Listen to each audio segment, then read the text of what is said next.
नमस्कार। कार्यक्रम एनटिभी फोरमको यो अर्को श्रृङ्खलामा यहाँहरूलाई हार्दिक स्वागत छ।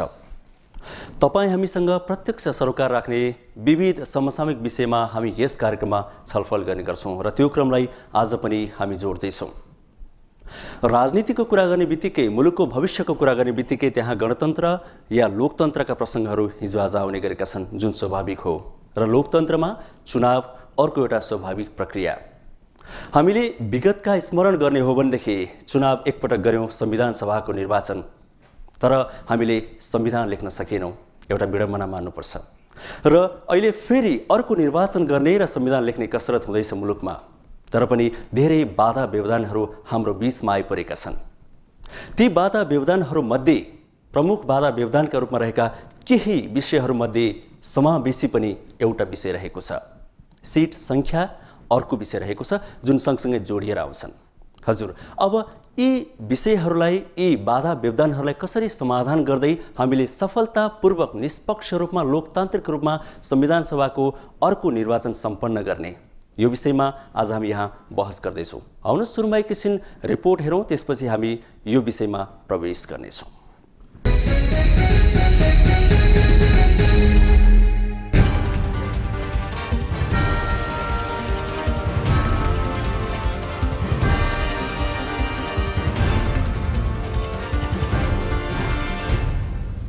हामीलाई त एकदमै फर्सेट भइसक्यो। उनीहरूको त ऊ नै लाग्दैन, विश्वासै लाग्दैन। केही बोल्दा पनि, केही भनेको पनि, कुनै पनि उनीहरूको वर्डको भ्यालु नै छैन त। त्यही भएर हामीलाई विश्वासै लाग्दैन। यो एक प्रतिनिधि आवाज आम नेपालीको। समय क्रमसँगै राजनैतिक परिवर्तनले फरक मोड र गति लिने क्रममा मुलुक अहिले गम्भीर अनिश्चित अवस्थामा रहेको कुरा यी प्रत्येक गतिविधि र अभिव्यक्तिले देखाउँछन्। गणतन्त्र स्थापना पछिका चारैवटा सरकारप्रतिको आशा निराशामा बदलिएपछि चार प्रमुख राजनैतिक दलहरूद्वारा यसको स्वीकारोक्ति आयो र यससँगै गैर राजनीतिक व्यक्तित्वको नेतृत्वमा संविधान सभाको पुनः निर्वाचन गराउने प्रयास हाल मुलुकमा गरिएको छ। आम जनमानसमा माहौल र वातावरण नै बन्न नसकेको आगामी संविधान सभाको निर्वाचनको लोकतान्त्रिक सम्पन्नताको विषयमा उठिरहेका विविध सवालहरू त एकातिर छँदैछन्, अर्कोतिर यो प्रश्न पनि निकै गम्भीर बनेर उभिएको छ कि निर्वाचन पूर्व नै निश्चित गरिसक्नुपर्ने निर्वाचन क्षेत्र तथा सीट सङ्ख्या, हरेक वर्ग र समुदायको समान सहभागिता जस्ता कुराहरूको वैज्ञानिक समीकरण कसरी निश्चित गर्ने, कसरी खोज्ने निकास।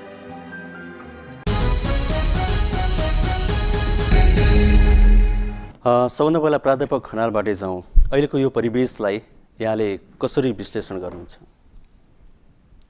तपाईले सुरुमा पनि भन्नुभएको थियो कि अनिश्चित छ भनेर, र एकजना नागरिकको आवाज सुन्दाखेरि वास्तवमा त्यो एकजना व्यक्तिको मात्रै नभइकन आम रूपमा नेपालीमा एउटा आशंका छ कि राजनीतिमा भनेका कुरा पुरा हुन्छन् कि हुँदैनन्। यो एउटा डरलाग्दो सङ्केत भन्ठानेको छु मैले। राजनीति बिना, राजनीतिक शून्यतामा मुलुक अगाडि बढ्न सक्दैन। त्यो शून्यतालाई चिरेर एउटा गति दिने चाहिँ काम राजनीतिक दलहरूको हो। राजनीतिक दलमा लागेका तिनका शीर्ष पङ्क्तिका नेताहरूको हो। जब उनीहरूमाथि नागरिकको त्यो तहको अविश्वास बन्न थाल्दछ, त्यो चाहिँ नि अत्यन्तै डरलाग्दो सङ्केत भन्ठान्छु म। त्यति सजिलैसित एकजनाको आवाज हो भनेर लिन मिल्दैन। त्यो आवाज एक रूपले आम नेपालीको प्रतिनिधि आवाज पनि हो। अब असारमा चुनाव गर्ने भनेर भनियो, त्यसपछि मङ्सिरको पनि कुरा आयो। असार 7 गतेभित्र चुनाव गर्ने भनेर चार दलका प्रमुख नेताहरूले एउटा निकासको बाटो पहल गर्नुभयो। त्यो ठिक बेठिक आफ्नो ठाउँमा प्रशस्त छलफल हुन सक्दछ, तर पनि दलहरूको बिचमा एउटा न्यूनतम सहमति भएर अगाडि बढिसकेपछि त्यसले मुलुकको राजनीतिलाई एउटा कोर्स दिन्छ, एउटा बाटो दिन्छ भन्ने हाम्रो बुझाइ हो। तर धेरै कुरा हेर्दाखेरि अब असारमा चुनाव सम्भव देखिँदैन। चाहेर मात्रै, नेताले चाहेर मात्रै पनि पुग्दैन। तपाईँ हामी नागरिकका लागि त भोलि नै मतदानमा लाइन बस भन्दाखेरि पनि अप्ठ्यारो छैन। भोलि हामी बिहानै लाइनमा बसेर भोट हालिदिन सक्दछौँ। तर त्यसका केही प्रक्रियाहरू छन्। चुनावमा एउटा आम रूपमा चुनावको वातावरण देखा परे पनि अझै पनि चुनावसँग असहमति, चुनावी प्रक्रियामा ल्याउन बाँकी राजनीतिक शक्तिहरू अझै सडकमा देखिएका छन्। चुनावसँग असहमतिको कुरा त एउटा भयो, चुनावसँग सहमत पक्षहरूकै बिचमा पनि जुन आवाज एक भएर आउनु पर्थ्यो त्यो आएको पाइएन होइन। जस्तै समावेशीको कुरा हामीले अघि पनि रिपोर्टमा हेऱ्यौँ होइन, सिट सङ्ख्याको कुरा, सबै वर्ग क्षेत्र र समुदायलाई समेटिनुपर्ने कुरा, यो कुराहरू पनि अर्को प्रमुख रूपमा हेरेको पाइयो। दीपकजी, अहिले तपाईँले कुरा उठाउनु, मैले अगाडि भन्दै थिएँ एउटा चुनावको बृहत माहौल एउटा बाँकी छ, वातावरण राजनीतिक रूपमा चुनावमा अब सबै हामी जान्छौँ, मुलुकका भनौँ न स्थापित अथवा मुलुकमा राजनीतिक प्रक्रियामा समावेश हुन चाहने सबैको लागि एउटा थोर बहुत जे जस्तो हुन्छ अब हामी भाग लिन सक्छौँ भन्ने वातावरण एउटा प्रमुख हो भनेदेखि अर्को सँगसँगै केही अरू कुराहरू उठेको छ जसले चुनावमाथि केही शङ्का थपेको छ। जस्तो पहिलो कुरा, यो कतिको समावेशी हुन्छ? 601 सदस्य भएको संविधान सभा धेरै ठुलो भयो, जम्बो भयो भनेर हामी नेपालीहरूले, नेपाली नागरिकहरूले पनि चर्चा गरेको र आलोचना गरेको विषय हो त्यो। सायद त्यसको प्रभाव पर्यो राजनीतिक दलहरूमा। अब नयाँ संविधान सभाका लागि उहाँहरूले सिट सङ्ख्या कटौती गरेर 491 सदस्य भएको संविधान सभामा सहमति जनाउनु भएको छ। त्यसपछि गएर हिजोको संविधान सभामा कुनै किसिमको एउटा कति मत ल्याउनु पर्ने भन्ने एउटा जुन सामान्यतया समानुपातिक निर्वाचन प्रणालीमा हामी थ्रेसहोल्ड भन्छौँ अङ्ग्रेजीमा, भन्नाको मतलब यति न्यूनतम यति प्रतिशत मत ल्याएपछि मात्रै त्यो दल संविधान सभामा सिटको लागि योग्य हुन्छ भन्ने एउटा मान्यता, त्यसमा पनि विवाद उठ्यो। पहिला 1.5 भनियो, पछि होइन 1 भनियो, सहमति भएर तपाईँको यो के भन्छ संविधान सभाको नयाँ निर्वाचनका लागि आवश्यक पनि अध्यादेश जारी गर्नका लागि जुन गएको त्यसमा दलहरूको बिचमा फरक मतहरू आएको छ। यो यहाँले यो अर्को एउटा पनि भन्छु, तेस्रो कुरा अब फेरि होइन, नयाँ जनगणनाको रिपोर्ट आइसकेको हुनाले नयाँ जनगणना अर्थात् जनगणना 2068 को आधारमा निर्वाचन क्षेत्रहरू तयार पुनर्निर्धारण गर्नुपर्दछ भन्ने आवाजहरू पनि आएको छ। यसले गर्दाखेरि के भयो भने कहिल्यै नटुङ्गिने किसिमबाट राजनीतिमा यी चाहिँ नि मागहरू बढ्दै जाने हो भनेदेखि त फेरि हामी अब असारमा त नहुने देखिन थाल्यो, मङ्सिरमा पनि कतै हुँदैन कि भन्ने शङ्का आएको छ। यो तिनटै कुराहरू वास्तवमा यतिखेर दलहरूले एउटा ठोस रूपमा तीनटा कुरा भनेको जस्तो सङ्ख्या, समानुपातिक प्रतिनिधित्वलाई कसरी त्यसले 501 सदस्य 491 सदस्य भएको संविधान सभा जसमा चाहिँ समानुपातिको सिट घट्यो। हिजोको संविधान सभामा 365 सिट थियो, 365 सिटलाई 240मा सीमित गर्दाखेरि कतै एउटा लामो समयदेखि प्रतिनिधित्व हुन नसकेका समुदाय, खास गरी महिला तपाईँको दलित समुदाय लगायतका चाहिँ जसलाई हामी सीमान्तकृत समुदाय अथवा हिजो प्रतिनिधित्व हुन नसकेका समुदाय अथवा कम प्रतिनिधित्व भएका समुदाय भन्छौँ, तिनीहरूको प्रतिनिधित्व चाहिँ नहुने हो कि पुरा समावेशी नहुने हो कि? यहाँसँग म फेरि आउँछु। हजुर शर्मिलाजी, यहाँहरूको अर्थात् यहाँ प्रतिनिधि गराउनु भएको छ, महिलाहरूको मुद्दा पनि अहिले चाहिँ निकै अगाडि आइरहेको छ। सहभागिताको अर्थको कुरा गर्नुपर्दा, सक्रियताको कुरा गर्नुपर्दा जुन सङ्ख्या यहाँहरूले अहिले खोजिरहनु भएको छ, जुन सहभागिता यहाँहरूले मागिरहनु भएको छ, त्यसमा निश्चित हुनुहुन्छ? किनभने विगतको हाम्रो अनुभवले त सक्रिय सहभागिता त हामीले चाहे जति देखाएन नि। विशेष गरी अब अहिले नै प्राध्यापक खनालले भनिसक्नुभयो कि अहिले चाहिँ समानुपातिक सहभागिताको सुनिश्चितता कम भयो है। जो सीमान्तकृत वर्ग, पछाडि पारिएका चाहिँ वर्ग, महिला, दलित, जनजाति, अझ पछाडिएका लोपन्मुखदेखि लगायतका चाहिँ जाति वर्गहरूको कम हुने हो कि भन्ने हामीलाई डर अब चाहिँ भयो है भन्ने कुरा जुन गर्नुभयो। र पहिलेको चाहिँ संविधान सभामा जुन चाहिँ महिलाको सहभागिताको कुरा गर्दाखेरि 33% महिला सहभागिता चाहिँ समानुपातिक लगायत चाहिँ गरेर त्यसमा हुनुहुन्थ्यो। र त्यो सङ्ख्या चाहिँ एक प्रकारले ऐतिहासिक सङ्ख्या, विभिन्न ठाउँहरूबाट चाहिँ एकदम राम्रो भयो। नेपालमा अहिलेसम्म पनि धेरै राजनीतिक पार्टीहरूले यो कुरा एकदम हामीले गर्न सकेका छौँ जुन भनिराख्नु भएको छ। अहिलेका हाम्रा डर भनेका चाहिँ त्यो कुराको संस्थागत नहुने हो कि भन्ने सबभन्दा ठुलो डर छ। जुन एकचोटि चाहिँ स्थापित भइसकेको कुरा पनि आधीभन्दा बढी जनसङ्ख्या भएका महिलाहरूको चाहिँ सहभागिता, महिलाभन्दा महिला मात्रै होइन, महिलाभित्रको विविधता, दलित महिला, जनजाति महिला, अरू महिलाहरू, विभिन्न महिलाहरूलाई पनि त्यसमा समेटेर ल्याउने प्रक्रिया जुन थियो त्यो आफैमा निकै राम्रो हाम्रो थियो। त्यो कुरा अहिले नहुने हो कि भन्ने एउटा ज्यादै महत्त्वपूर्ण कुरा छ। जहाँसम्म रह्यो सक्रियताको कुरा गर्ने हो भनेदेखि सक्रियताको लागि महिलाहरूले चाहिँ जुन ढङ्गले समानुपातिकबाट ल्याइएको छ विभिन्न ठाउँहरूबाट समानुपातिक सहभागिताको एउटा चाहिँ नि थ्रेसहोल्ड नै यो हो कि तपाईँको चाहिँ जो हिजो मौका नपाएको छ उहाँहरूले आफ्नै भाषामा आफ्नै शैलीमा आफ्नै हिसाबले आफ्ना मुद्दाहरूलाई चाहिँ उजागर गर्ने हो। त्यो उहाँहरूले एकदम गर्दै नगर्नु भएको भन्न मिल्दैन, धेरै गर्नु। तर अपेक्षाकृत कम भएको। अपेक्षाकृत कम भनेको चाहिँ के भन्दा कुनै पनि विषयवस्तुलाई अगाडि ल्याउनको लागि त्यो महिलाको मुद्दा महिलाको मात्रै होइन, 601 जना सबैजनाले चाहिँ नि महिलाका मुद्दाहरूमा ध्यान दिनुभएको भएदेखि महिलाको संख्या बढाउने कुरामा हामी किन त्यति धेरै कसरत गर्ने? एकदम बढाउनु पर्छ। किन कसरत नगर्ने भन्दाखेरि उहाँहरू आएर उहाँहरूले मात्रै गर्ने कि उहाँहरूले वातावरण बनाउने, क्रिटिकल मास उत्पादन गर्ने, अरूलाई पनि लब्बी गर्ने, अरूसँग पनि कुराहरू गर्ने, आफ्नो मुद्दामा आफ्नो पार्टीसँग पनि उहाँहरू लड्ने। त्यो सक्रियताको लागि संख्या मात्रै ठुलो कुरा हो र गुणस्तर होइन ठुलो कुरा? दुवै कुरा हो। गुणस्तर पनि हुनुपर्छ, सशरीर उपस्थिति हुने उनको अधिकार पनि स्थापित भएको खण्डमा मात्रै दुईटै कुरामा जान्छ। जहाँसम्म तपाईँले सक्रियता गुणस्तर सक्रियताको कुरा गर्दै हुनुहुन्छ त्यसमा चाहिँ नि हामीले एकैचोटि त्यति धेरै पछाडि पारिएका महिलाहरू दलितहरू जनजातिहरूले आएर आफ्नो सक्रियता देखाएनन् भनेर त्यो कुरालाई म पार्टीसँग जोड्न चाहन्छु। पार्टीका शीर्षस्थ नेताहरू को छन्, पार्टीको दोस्रो तेस्रो वरियाका नेताहरू को छन्, उहाँहरूको कुरा उहाँहरूले सुन्छन् कि सुन्दैनन्, त्यसमा धेरै चाहिँ यसको एक प्रकारको चाहिँ लिङ्क छ होला। कतिपय कुरा कुनै पनि बेला कुनै पनि मुद्दाहरू आफैमा महत्त्वपूर्ण हुन्छन् र यसमा र विशेष गरी महिलाको कुरा गर्दाखेरि कम्तीमा 33% भनेको र महिलाको जनसङ्ख्या हेर्दाखेरि चाहिँ नि त्यो त्यत्रो ठुलो चाहिँ उहाँहरू यति ल्यायो अरू कसरी आउने भन्ने विषयवस्तुहरू पक्कै नबन्नु पर्ने र बन्दैन होला भन्ने लाग्छ। मेरो विचारमा विगतको संविधान सभाको कुरा गर्नुभएको हो भने हजुर मलाई लाग्छ त्यो संविधान बनेन भन्ने अर्थमा त त्यसको नकारात्मकता छ, तर त्यसभित्र विभिन्न उत्पीडित समुदायहरू जसरी आए र उनीहरूले जुन प्रकारले भूमिका खेले त्यो भूमिका खेल्ने रङ्गमञ्च जो तयार पारियो त्यो चाहिँ फेरि नेपालको इतिहासमा ऐतिहासिक सुखद पक्ष हो। म त्यो खेर गएको भन्ने पक्षमा छैन। जुन उद्देश्यका लागि गरेको थियो त्यो उद्देश्य पुरा नभएपछि हामीले केमा चित्त बुझाउँछौँ? होइन, पुरा नभएकै होइन।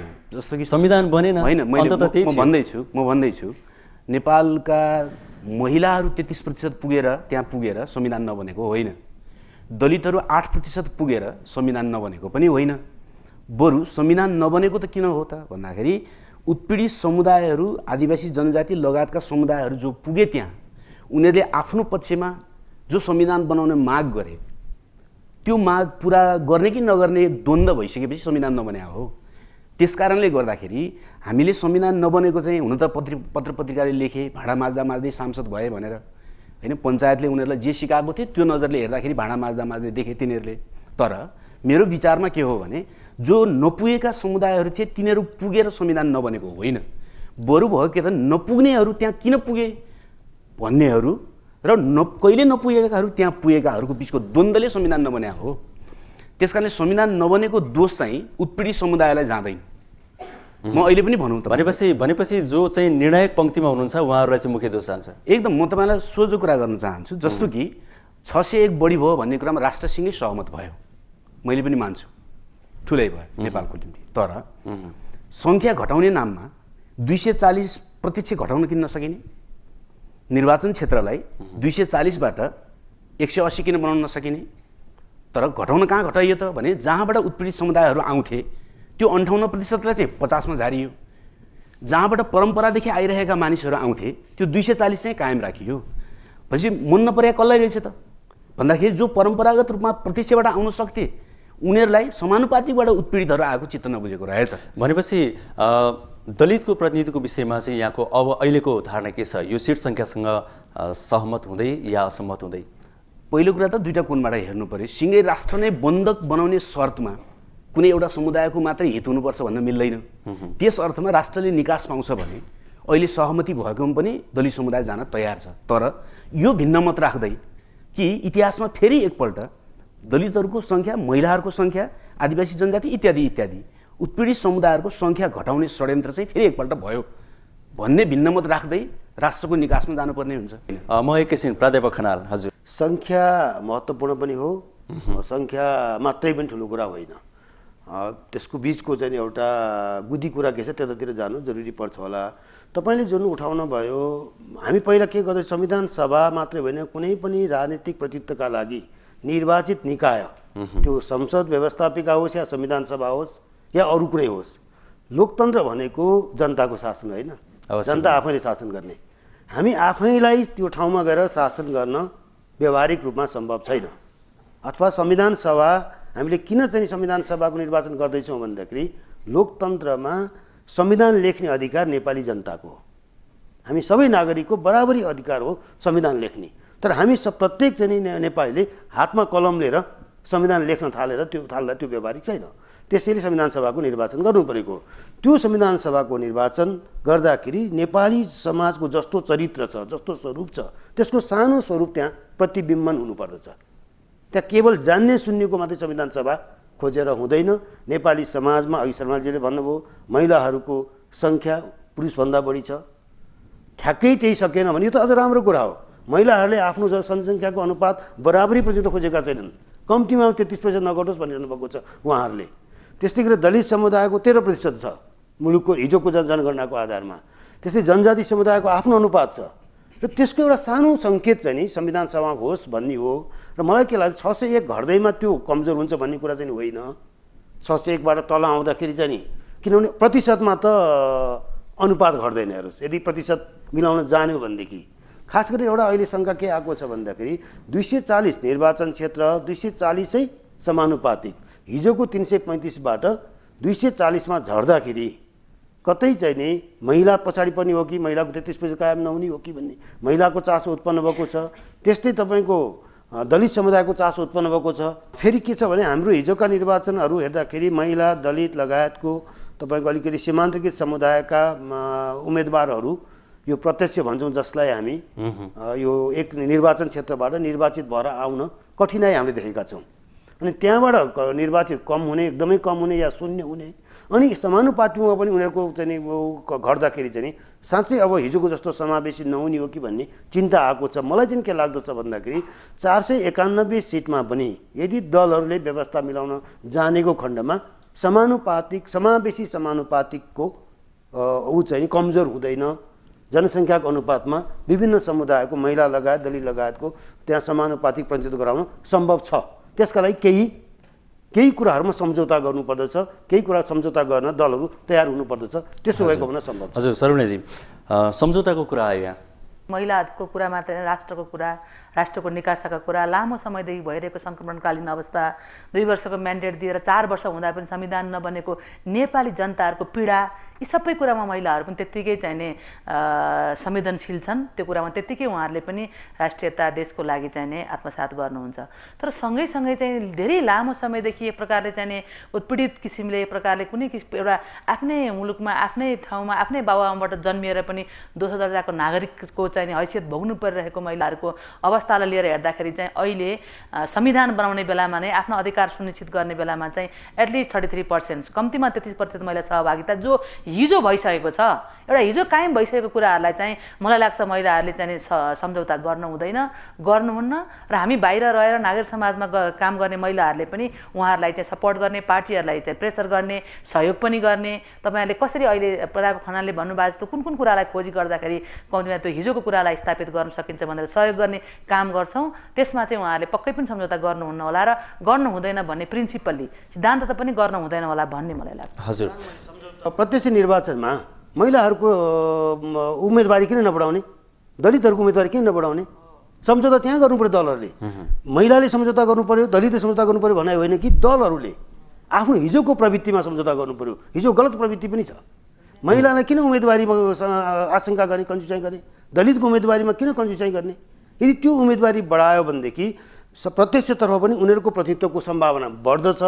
यदि त्यो बढेन भनेदेखि त्यसको क्षतिपूर्ति दिनको लागि समानुपातिकमा तयार हुनुपर्दछ। सम्झौता यस अर्थमा भनिएको। सम्झौताको विषयमा यहाँहरूको चाहिँ भनाइ के छ? सम्झौता कसरी गरिनु पर्ला? प्राध्यापक खनालले भन्नुभयो जस्तै गरी गर्नु पर्ला या यहाँहरूको कुनै फरक मत छ? अरू कुरा त अब हुनसक्ने देखिन्न, किनकि संविधानमा चाहिँ अध्यादेश मार्फत, बाधा अड्काउ मार्फत संविधान संशोधन गरेर 240 प्रत्यक्ष, 240 चाहिँ समानुपातिक र 11 जना चाहिँ मनोनित भनेर टुङ्ग्याइसकेपछि, संविधानमा नै व्यवस्था भइसकेपछि त्यो संशोधन नभइकन अर्को कुरा हुन सक्दैन। अब त्यसकारणले अर्को उपाय भनेको खनाल सरले भनेको जस्तो हुन सक्दछ। त्यो के हुन सक्दछ भने त्यसो गर्दाखेरि पनि महिलाको चाहिँ करिब 33सम्म पुग्ने देखिन्छ। यदि महिलाको 33% नै महिलाहरूलाई उम्मेदवार दिने वा 33 भन्दा बढी प्रत्यक्षमा उम्मेदवार दिने गर्दाखेरि महिलाको चाहिँ मोटामोटी 33सम्म पुग्छ कि भन्ने हुन सक्दछ। तर दलितहरूको सन्दर्भमा चाहिँ 13% प्रत्यक्षमा दिए पनि हिजोको 8%बाट बढ्ने सम्भावना म देख्दिनँ। हजुर। त्यसको हिजोको 8% मात्रै पुर्याउन पनि न्यूनतम पनि प्रत्यक्षमा 13% दलितहरूलाई निर्वाचनमा लैजानुपर्ने, प्रत्यक्ष निर्वाचनमा लानुपर्ने, गर्नै पर्ने हुन्छ। त्यो देख्नुहुन्छ यहाँले गर्नै पर्ने हुन्छ। यो आन्दोलन जस्तो किन पनि भइराखेको छैन अहिले भने निर्वाचनको मिति नतोकिएको हुनाले पनि यो आन्दोलन जस्तो भइराखेको छैन। तर म के देखिराखेको छु आम जनतामा भने निर्वाचन पक्कै हुने भयो भनेर सुरु भयो भने यो मुद्दा गतिलोसँग उठ्छ। हजुर, हामी फेरि पनि आउँछौँ। हामीले यसै विषयमा सर्वसाधारणका विचार पनि सङ्कलन गरेका छौँ। आउनुहोस् एकैछिन ती विचारहरू हेरौँ अनि त्यसपछि हामी फेरि पनि यहाँ बहस गर्नेछौँ यसै विषयमा।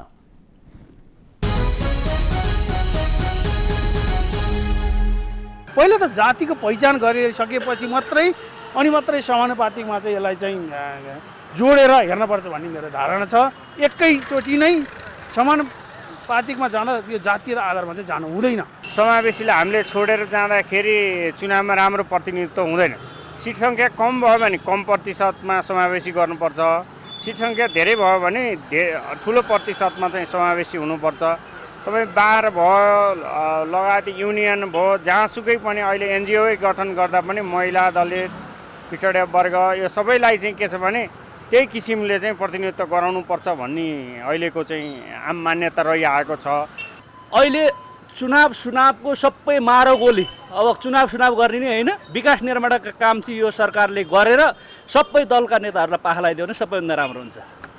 जुन संविधान सभामा जसरी समानुपातिक प्रतिनिधित्व दलित, जनजाति, आदिवासी, महिला जति जुन हिसाबले चाहिँ प्रतिनिधित्व भएको थियो वास्तवमा त्यो अत्यन्त राम्रो र उदाहरणीय थियो।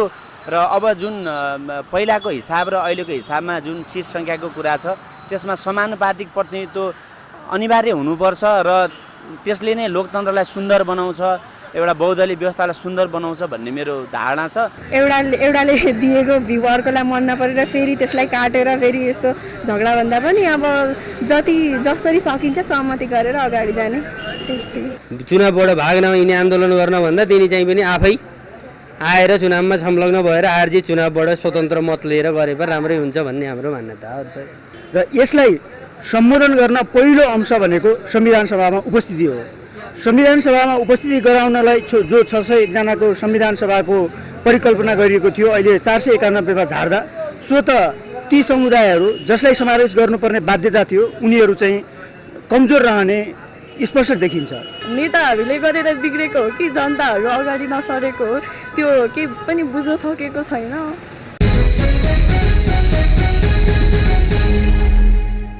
प्राध्यापक खनाल, यी जनआवाजहरूमा चाहिँ निराशा बढी देखियो होइन? यो निराशाको परिस्थितिमा चुनावी माहौल तयार हुन सक्ला? होइन दिपकजी, हो त्यहाँ सबै निराशा छैन। त्यहाँ धेरै कुराहरू समष्टिमा आएको छ। निराशाका अभिव्यक्ति पनि छन्, अलिकति अन्यल र अनिश्चितताको अभिव्यक्ति पनि छन्। र यसको एउटा सारमा के भन्न सकिन्छ भनेदेखि राजनीतिलाई हामी ड्राइभिङ सिट, मुलुकलाई डोर्याउने एउटा नीति भन्छौँ। मुलुकलाई त्यसले डोर्याउँछ, तर मुलुकलाई डोर्याउन नसकेको सङ्केत चाहिँ नि त्यो अहिलेको अभिव्यक्तिमा देखा पर्दछ। जनता अस्पष्ट भएको होइन, मुलुकको राजनीति अस्पष्ट भएको हो, मैले त्यसरी हेर्दछु। र अर्को कुरा त्यहाँ आएका कुराहरूलाई हेर्दाखेरि मलाई यसलाई तोड्ने हामी भन्छौँ जस्तो भनौँ अब कहिलेकाहीँ बुद्धिजीवीहरू जसले चाहिँ अब कलम चलाउँछन्, विचार अभिव्यक्त गर्छन् या सञ्चार माध्यमहरू जसबाट यी कुराहरू आउँदछ त्यसले जनमत निर्माण गर्दछ भन्छौँ हामी। तर जनमत निर्माण गर्ने सबैभन्दा ठुलो सशक्त शक्ति राजनीतिक दल हो। हेर्नुहोस्, राजनीतिले जसरी सशक्त रूपमा जनमत निर्माण गर्दछ मलाई लाग्दछ त्यति तागत अरूसँग हतपति हुँदैन। अहिलेको अभिव्यक्ति हेर्दाखेरि मलाई के लाग्दछ भने चुनाव त का त दुई तिनवटा पछि, एउटा राजनीतिक माहौल निर्माण गर्ने हो भने अर्का त्यसको प्राविधिक पक्षहरू छ। यो दुवै काम त तपाईँको केन्द्रमा जुन राजनीतिक निर्णायक ठाउँमा बस्ने शक्तिहरूले गर्ने हो नि त। तल गइसकेपछि जनताको तह त भोलि चाहिँ नि चुनाव हुँदै चुनावको माहौल बन्यो, यी ती उम्मेदवार छन्, यी दलहरू छन्, उनी आफ्नो प्रचारसहित आउलान् र भोलिपल्ट बसेर उनीहरू निर्धारित दिनका दिन लाइनमा बसेर मत हाल्छन् आफ्नो इच्छाअनुसार। तर त्यहीँबाट समाधान खोज्ने होइन, समाधान तपाईँको दलहरूबाट खोज्नु पर्दछ। राजनीतिक दलहरूले यसलाई गति दिनुपर्छ, जुन गति दिन नसकेको सङ्केत चाहिँ नि जनमतमा केही अभिव्यक्त भएको पाउँछ। हजुर, यहाँ हामीसँग उपस्थित महानुभावहरू पनि हुनुहुन्छ, उहाँहरूको विचार पनि हामी एकैछिन सुन्छौँ। अहिलेको अवस्था के छ भन्दाखेरि निर्वाचन आयोगका कर्मचारीहरू मतदाता नावली सङ्कलन गर्न जाँदाखेरि राजनीतिक दलहरूले अवरोध पुर्याएको अवस्था छ।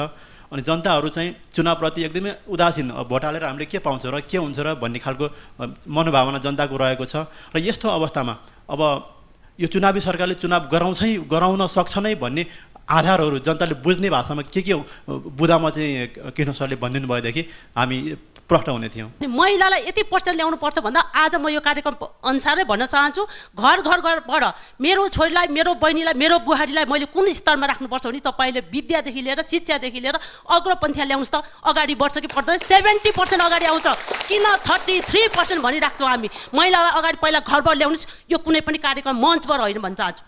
राजनीतिक दलहरू जो चाहिँ निर्वाचनमा भाग लिनुपर्ने हो, जसले चाहिँ निर्वाचन सम्पन्न गर्नुपर्ने हो, तिनीहरू चाहिँ सामान्यतया लोकतन्त्रमा राजनीतिक दलहरू नीति निर्माताका रूपमा हुन्छन् होइन, डिसिसन मेकर हुन्छन्।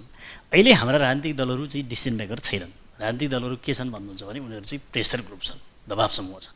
अहिले चाहिँ दलहरूले चाहिँ प्रधान न्यायाधीशलाई मन्त्री परिषदको अध्यक्ष बनाइसकेपछि दलहरूले आफ्नो भूमिकालाई कति सीमित बनाए भने उनीहरू चाहिँ दबाव समूहमा सीमित भए। अहिले राजनीतिक दलका मुख्य नेताहरू जसले चाहिँ तपाईँको वक्तव्य निकालेर चाहिँ संविधान संशोधन गरे, ती मुख्य नेताहरू चाहिँ के भन्छन् भने सरकारले चुनाव तोक्नु पऱ्यो, सरकारले चुनाव तोक्नु पऱ्यो भनेर चाहिँ तल दबाब दिइरहेछ। नागरिक समाज, सिभिल सोसाइटी त सबै चाहिँ त्यो कोल्याप्स नै भयो, त्यसको भूमिका कुनै पनि ठाउँमा छैन। तर त्यो तहमा सायद चाहिँ राजनीतिक दलहरूले त्यस्तो काम नगर्दा चाहिँ सिभिल सोसाइटीले जे गर्नु पर्थ्यो नि, ल सरकारले काम गर्नु पऱ्यो, छिटो गर्नु पऱ्यो भन्नु पर्थ्यो, त्यो तहमा चाहिँ राजनीतिक दलहरू गए। र यो राजनीतिक दलहरू जब चाहिँ नीति निर्माताबाट चाहिँ पछाडि आफै गए भने हामी चुनावमा उनीहरू जान तयार छन् कि छैनन्। लोकतन्त्रमा राजनीतिक दलहरू त्यति बेला चुनावमा जान्छन्, त्यति बेला चाहिँ उनीहरू चुनावमा भाग लिन्छन् कि जति बेला उनीहरूको भूमिका बलियो होस्। अहिले सर्वाधिक चाहिँ इतिहासमा सबभन्दा कमजोर राजनीतिक दलको भूमिका यति बेला छ।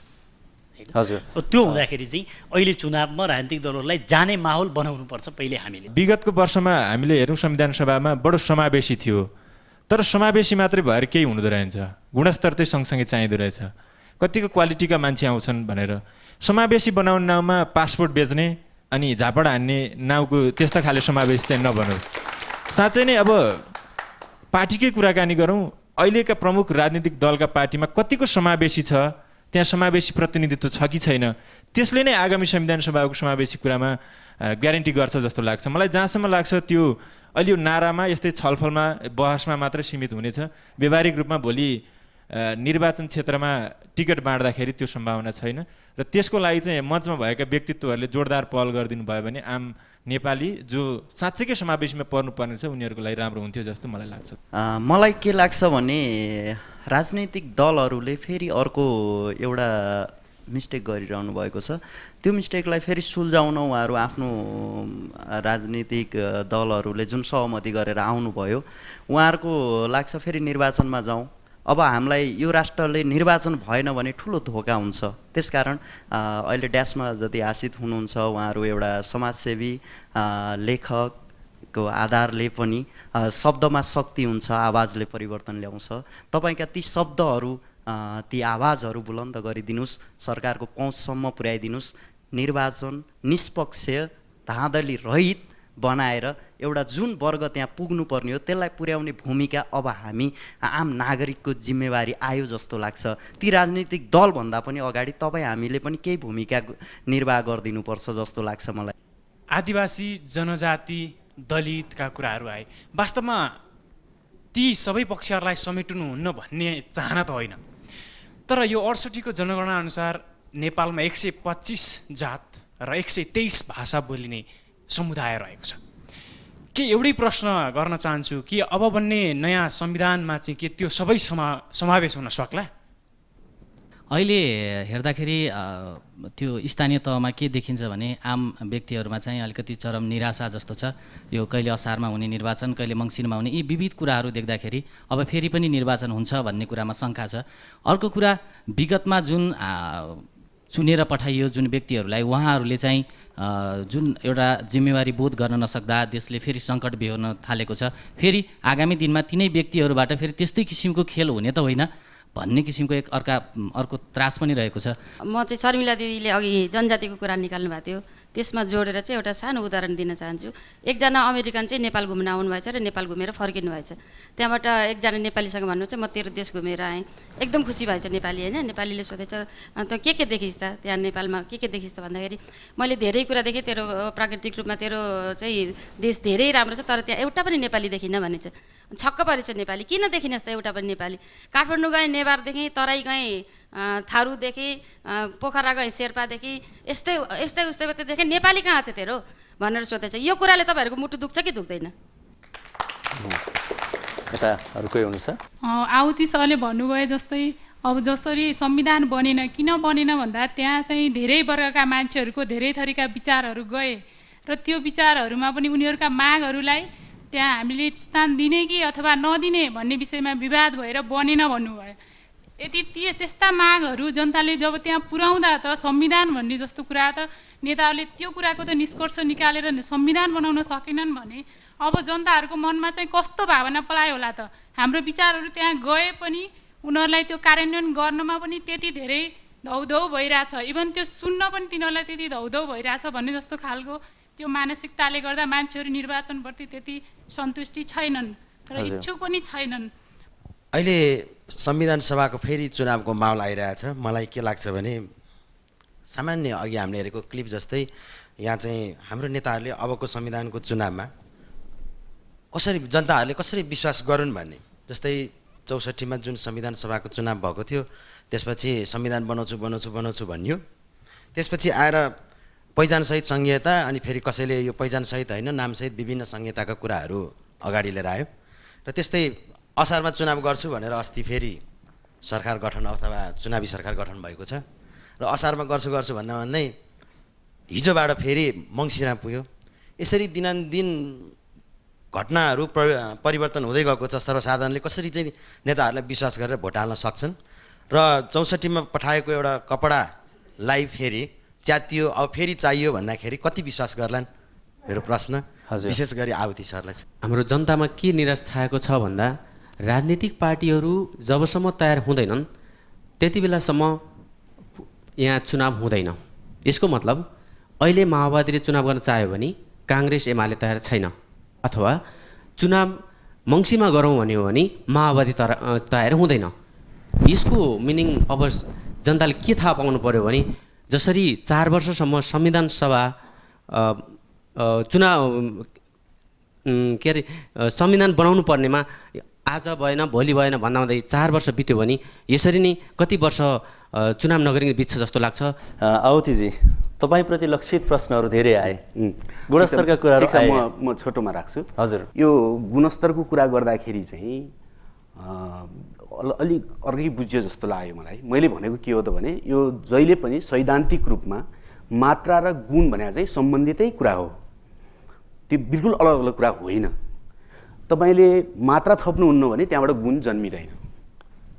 यो सैद्धान्तिकतिर जाने कि हामी व्यवहारिकतिर जाने भन्ने कुरा? व्यवहार पनि त्यही। हाम्रो इतिहासले एकछिन हजुर, गुण केलाई भन्ने? म तपाईँलाई शान्ता चौधरीको नाम लिन चाहन्छु।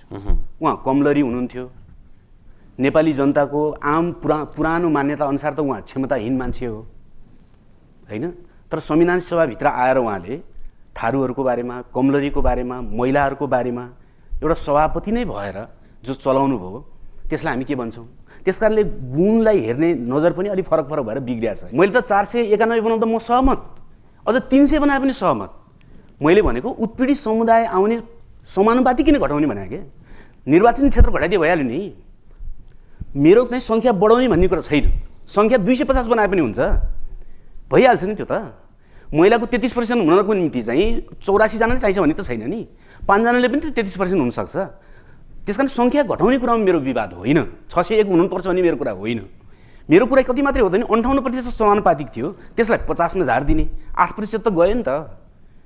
त्यसको सट्टा हामीले के गर्न सक्थ्यौँ भने 240 निर्वाचन क्षेत्रलाई 40 सिट घटाएर 200 वटा निर्वाचन क्षेत्र बनाउन सकिन्थ्यो नि त। त्यसो गरेको भए त उत्पीडित दरको सङ्ख्या घट्दैन थियो होइन, अरू जितेर आउने सङ्ख्या भइहाल्थ्यो। मेरो कुरा त्यहाँनिर हो। अब जहाँसम्म अर्को एउटा प्रश्न जस्तो थियो कि जनता निराश छन् भन्ने जुन कुरा आयो नि, म अलिकति राजनीतिक कर्मी पनि भएको हुनाले म छोटोमा यही पनि राख्न चाहन्छु। त्यो के राख्न चाहन्छु भने जनता निराश छन् एक स्तरमा, त्यो कुरा सत्य हो। तर किन निराश छन् भने राष्ट्रले निकास पाएन भनेर पो छन् त। राष्ट्रले निकास पाउने पो चुनाव मार्फत भनेपछि जनता स्वतः उत्साही भइहाल्छ। महिला पुरुष अथवा समुदायमा महिलाको लागि अलग्गै किसिमले जुन हेरिन्छ नि, यो महिलाका मानव अधिकारहरू धेरै हनन भएकोले, महिलालाई पूर्ण मानवको रूपमा नराखिएकोले मात्रै महिला महिला महिला अधिकार भन्नु परेको। त्यस कारणले गर्दा यसको यो बेन्चमार्क मापदण्ड चाहिँ महिला मानव अधिकार राखेर हेर्ने हो भनेदेखि अधिकार भन्ने कुरा चाहिने आर्थिक सामाजिक सांस्कृतिक राजनीति सबै सँगै जानुपर्छ। तिमी भात चाहिँ अहिले खाऊ, भोलि पढौला, भोलि पढ, पर्सि चाहिँ मात्रै अनि राजनीतिक सचेतना गरौला भनेर हुँदैन। सबै कुरा सँगै जानुपर्छ। सँगै जाने क्रममा अघि उहाँले भन्नुभएको छ सबैलाई घर घरमा जाने अथवा समाजमा सचेतना फैलाउने काम सँगै गर्नु पर्यो। राज्यले, सरकारले, राजनीतिक पार्टीले, नागरिक समाजले, तपाईँहरू जस्तो मिडियाले सँगै गर्नु पर्यो भने महिला आफू पनि सँगै अलिकति म केही गर्छु भनेर चाहिँ अलिकति आफू पनि त्यतातिर चाहिँ सशक्त हुनु पर्यो भने नीतिले गाइड गर्ने कुरा अघि हामीले भनेको त्यो चाहिँ नीतिमा रहने व्यक्तित्वहरू आउतीजीले चाहिँ भनिसक्नु भएको छ, अथवा आउतीले धेरै जस्ता धेरैले चाहिँ संविधान सभा लगायत अन्य काममा नीतिले गाइड गर्ने कुरा चाहिँ राष्ट्रिय पोलिसीले गाइड गर्ने कुरा, पोलिसी सशक्तिकरण त्यसपछि गएर सचेतना सबै सँगै जानुपर्छ। किनभने एउटा कुरा गरेर एउटा कुरामा पछाडि राख्ने भन्ने होइन। धेरै लामो समयसम्म पछाडि पारेको हुनाले उहाँलाई विशेष किसिमका व्यवस्थाहरू पनि चाहिन्छ। सँगै लग्नको लागि केही समय चाहिँ विशेष प्रकारले सहयोग पनि गर्नुपर्छ। हजुर, प्राध्यापक खनाल, जब लोकतन्त्रको कुरा गर्दछौँ, प्रतिनिधिको कुरा गर्दाखेरि समाज जस्तो छ त्यसैको चरित्र, त्यसैको सानो स्वरूप हो। संविधान सभा नेपालमा लेखपढ गर्न जाने मान्छे छन्, के तिनको प्रतिनिधित्व हुन नपाउने र? त्यहाँ यति योग्यता चाहिँ लोकतन्त्रले उम्मेदवार बन्नको लागि यति योग्यता मान्दैन। यहाँ कानुनका साथीहरू हुनुहुन्छ, असल लोकतन्त्र जहाँ छ त्यसले चाहिँ यति पढेको हुनुपर्छ भन्दैन। त्यो किन प्रतिनिधित्व भनेको तपाईँ हामीले विश्वास गर्ने चिज। अमेरिकाको राष्ट्रपति ओबामा चाहिँ नि अमेरिकाभरिको सर्वश्रेष्ठ व्यक्ति होइनन्, सबभन्दा ठुला विद्वान होइन, उनीभन्दा ठुला विद्वान अरू पनि होलान्। तर अमेरिकी जनताले सबभन्दा बढी विश्वास ओबामालाई गरे। मतदान भनेको विश्वासको कुरा हो, हाम्रो विश्वासको कुरा हो। त्यो योग्यता, ठुलो योग्यताको कुरा विश्वासै योग्यता हो। अर्को कुरा आउँछ दिपकजी, नेपालमा विविधता छ, त्यो विविधतासँग धेरै जोडिएको कुरा अहिले आयो। जस्तो अमेरिकामा नेपालमा जब जाति मात्रै देख्यौँ, नेपाली देखिन भन्ने कुरा ल्याउनु भयो, त्यो पनि हो, त्यो पनि एउटा तिथो यथार्थ छ। तर नेपाल भनेको के हो? नेपाल भनेको अमूर्त त होइन होला, नेपाली भनेको अमूर्त त होइन होला। नेपाल भनेको यो भूभागभित्र बस्ने तपाईँ हामी विभिन्न अनुहारका छौँ, विभिन्न जातिका छौँ, विभिन्न भाषाका छौँ, विभिन्न संस्कृतिका छौँ, विभिन्न सामाजिक संस्कारका छौँ। त्यो सबैको समष्टिगत रूपमा प्रतिनिधित्व हुन सकेन भनेदेखि संविधान सभाको चुनावको अर्थ म चाहिँ देख्दिनँ। हामी सबैको विविधतालाई त्यहाँ प्रतिनिधित्व पनि गर्नुपर्दछ भन्ने लाग्छ। त्यस कारण त्यो चुनौती हाम्रो अगाडि छ। तर के चाहिँ हामी कुरामा उसमा जान सक्छौँ भन्दाखेरि अब आयो त्यहाँ अघि एकजनाले भन्दै हुनुहुन्थ्यो होइन यो चुनाव विकासमा जानु पऱ्यो भनेर। यो त आजभन्दा झन्डै 40 वर्ष अगाडि हामीलाई सिकाएको कुरा होइन। राजा मान्यले 17 साल पुस 1 गते कु गर्दाखेरि हामीलाई के सिकाइयो भन्दाखेरि पहिला विकास गरौँ अनि नेपालमा बिस्तारै खटाइ गर्न प्रजातन्त्र दिन्छु भनेको थिए। पहिला चुनाव हुनु नै सबभन्दा उत्तम होइन। यो जस्तो कुरा यो लोकतन्त्र अथवा चुनाव भन्ने कुरा कस्तोमा आउँछ भनेदेखि यो बालिग मताधिकारको आधारमा गर्ने भन्छ नि। बालिग भएको व्यक्तिलाई चम्चाले खुवाइरहनु पर्दैन के। घरमा जतिखेर पनि उसका अभिभावकले थालमा भात मुछेर खुवाउनु पर्दैन, आफै खान जान्दछ, आफै उगाउन सक्छ। त्यसका हामीले अलिकति प्र्याक्टिस गर्दाखेरि समय लाग्दछ भन्ने कुरा हो। सङ्ख्या र चाहिँ नि गुण र मात्राको कुरा ल्याउनु भयो आउतीजीले। संविधान सभामा 601 भएदेखि चाहिँ नि पर्याप्त प्रतिनिधित्व हुने, 601 भन्दा घट्दाखेरि चाहिँ नहुने भन्ने कुरा चाहिँ होइन। गणितको सामान्य सिद्धान्तले के भन्छ भन्दाखेरि 100 जना, त्यो त हरेक तपाईँको अनुपात त 100% हुनुपर्दा त काहीँ हुँदैन होइन र। नेपाली जनता अहिले 2 करोड 467 लाख भए पनि 10 करोड भए पनि त्यसलाई 100 सङ्ख्यामा अनुपातमा मिलाउन सकिन्छ। त्यसैले हामी पर्सेन्टको कुरा गर्छौँ नि त। त्यसैले त्यो प्रतिशत निर्धारण गर्दाखेरि महिलाको अपेक्षित प्रतिनिधित्वको उहाँले 33% भन्नुभएको छ, 33% घट्नु भएन। त्यसका उपायहरू छन्। दलितको अब ठिक छ 13 हुन सक्दैन, 8 मर्दा घट्नु हो कि 10 पुर्याउने हो कि त्यो अनुपात सकिन्छ, 240 पनि सकिन्छ। त्यसका लागि कानुनमा संशोधन गर्नु जरुरी छ। अस्ति गएको क्याबिनेटमा गएको अध्यादेशले त्यो काम गर्न सक्दैन। हामी सबैले स्वीकारेको एउटा सर्वस्वीकार्य तथ्य के हो भने कुनै पनि समस्याको समाधानका लागि संवाद र सम्झौताको विकल्प छैन। हामी यो स्वीकारिरहेका छौँ, तर पनि किन निष्कर्षहरू निस्किरहेका छैनन्? आशा गरौँ यस्ता खालका संवाद र सम्भावनाका यी सम्झौताहरूले गर्दा निष्कर्ष आगामी दिनमा निस्किनेछ र राज्यले एउटा निकास पाउनेछ। आजको लागि कार्यक्रम एनटिभी फोरम यही सकिन्छ। हामी सबैजना बिदा माग्छौँ। नमस्ते।